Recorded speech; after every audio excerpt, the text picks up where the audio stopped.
Bismillahirrahmanirrahim. Assalamualaikum warahmatullahi wabarakatuh.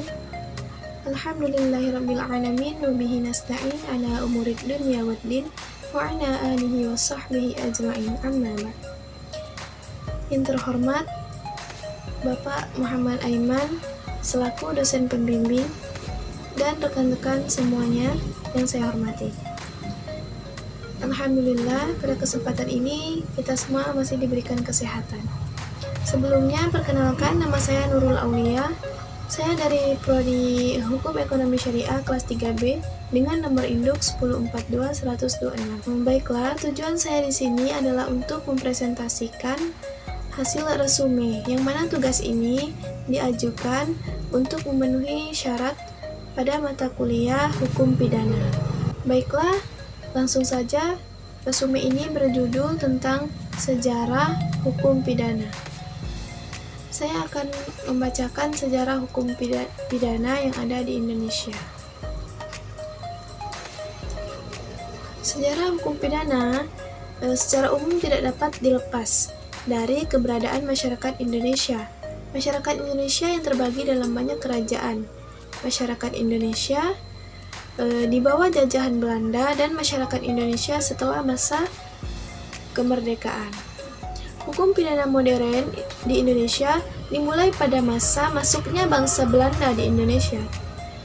Adapun hukum yang ada dan berkembang sebelum itu atau setelahnya. Dalam hukum pidana kemudian diberlakukan Pasal 1, ketentuan ini merupakan hukum pidana yang sudah ada sebelum tahun 1848, tetap berlaku dan mengalami sedikit perubahan dalam sistem hukumnya. Walaupun sudah ada, pemerintah Belanda tetap berusaha menciptakan kodifikasi, masuk ke dalam hukum pidana pada masa kolonial. Pada masa kolonial atau pada masa periodisasi, sangatlah panjang, mencapai lebih dari 4 abad. Indonesia mengalami penjajahan sejak pertama kali kedatangan bangsa Portugis, Spanyol, kemudian selama 3,5 abad di bawah kendali Belanda. Indonesia juga pernah mengalami pemerintahan di bawah kerajaan Inggris dan kekaisaran Jepang. Selama beberapa kali bergantian, pemegang kekuasaan atas Nusantara juga membuat perubahan besar dan signifikan. Hukum pidana pada masa kolonial terjadi pada zaman yang pertama, yaitu zaman VOC pada tahun 1602 sampai 1799. Masa pemberlakuan hukum pidana Barat dimulai setelah bangsa Belanda datang ke wilayah Nusantara, yaitu ditandai dengan diberlakukannya beberapa peraturan pidana oleh VOC. VOC berbentuk hak aktroi Staten General yang meliputi monopoli pelayaran dan perdagangan, mengumumkan perang, mengadakan perdamaian dengan kerajaan-kerajaan di Nusantara, dan mencetak uang. Yang kedua, pada zaman Belanda tahun 1811 sampai 1814.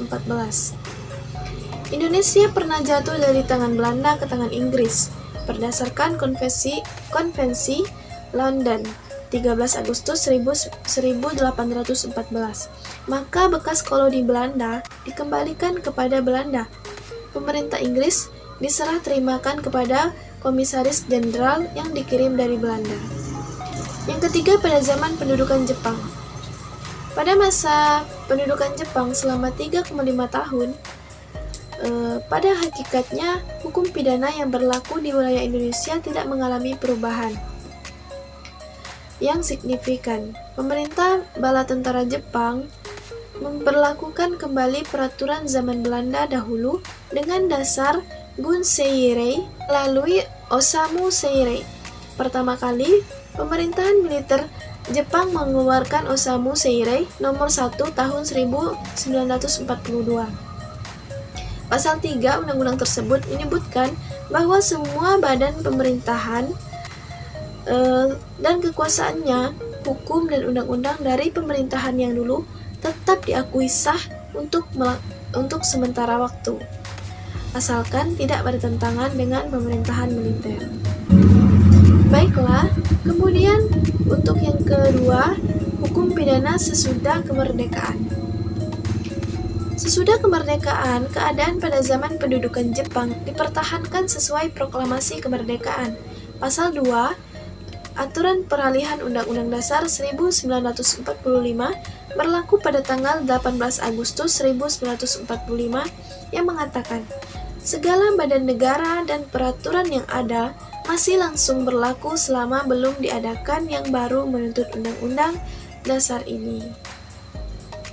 Barulah dengan Undang-Undang Nomor 1 Tahun 1946 diadakan perubahan yang mendasar atas WVSI. Ditentukan di dalam Undang-Undang Nomor 1 Tahun 1946 tersebut bahwa hukum pidana yang berlaku sekarang mulai dari tahun 1946 ialah hukum pidana yang berlaku pada tanggal 8 Maret 1942 dengan berbagai perubahan dan penambahan yang sesuai dengan keadaan negara proklamasi kemerdekaan Indonesia. Selanjutnya, hukum pidana nasional. Seperti yang telah diuraikan sebelumnya, yakni mengenai bab tentang sejarah hukum pidana Indonesia pasca kemerdekaan dan pada masa kolonial. Sekarang saya akan menguraikan tentang tahap demi tahap bagaimana sejarah hukum nasional di Indonesia.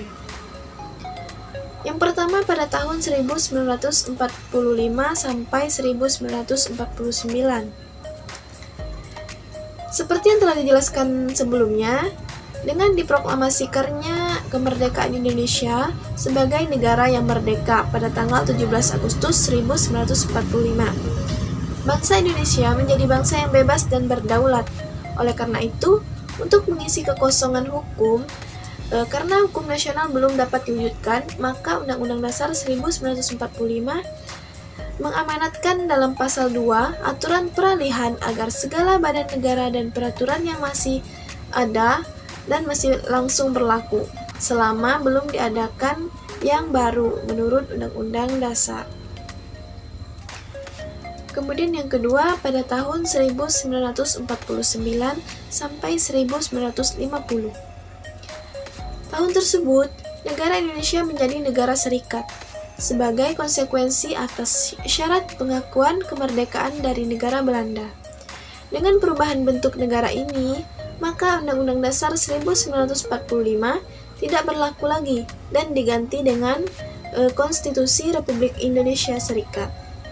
Sebagai aturan peralihannya, pasal 192 Konstitusi RIS menyebutkan peraturan undang-undang dan ketentuan tata usaha yang sudah ada pada saat konstitusi ini mulai berlaku, tetap berlaku dengan tidak berubah sebagai peraturan dan ketentuan Republik Indonesia Serikat sendiri.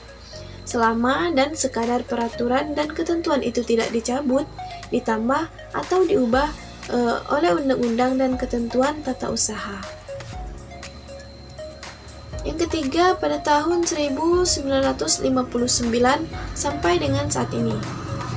Setelah keluarnya dekret Presiden tanggal 5 Juli 1959 yang salah satunya berisi mengenai berlakunya kembali Undang-Undang Dasar 1945, maka sejak itu Indonesia menjadi negara kesatuan yang berbentuk republik dengan Undang-Undang Dasar 1945 sebagai konstitusinya. Oleh karena itu, pasal 2 aturan peralihan yang memberlakukan kembali aturan lama, kemudian aturan tersebut berlaku kembali, termasuk di sini hukum pidananya. Pemberlakuan hukum pidana Indonesia dengan dasar Undang-Undang Nomor 1 Tahun 1946 pun kembali kemudian berlanjut sampai dengan sekarang. Alhamdulillahirrabbilalamin. Mungkin cukup sekian penjelasan materi dari saya mengenai sejarah hukum pidana. Jika ada kesalahan serta kehilapan, saya mohon maaf yang sebesar-besarnya. Terima kasih atas segala perhatiannya.